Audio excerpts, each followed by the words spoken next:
Amma Finfinnee jalatti lolaa jiraachuu keenya beekuu jechuudha. Finfinnee jalatti lolaa jirra.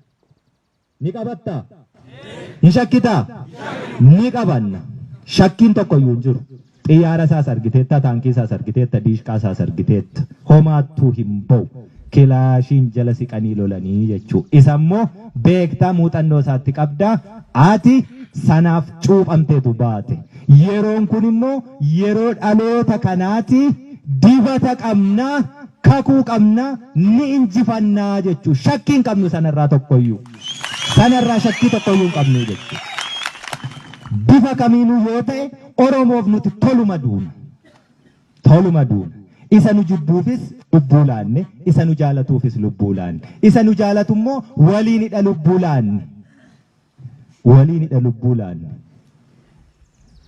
Rakkoo sadarkaa kophee ofii nyaatanii qabsaa'uu irra hin jirru nuti. Galanni uummata Oromoo miileena sanaaf haa ta'u. Isa du'ee nu jiraachise.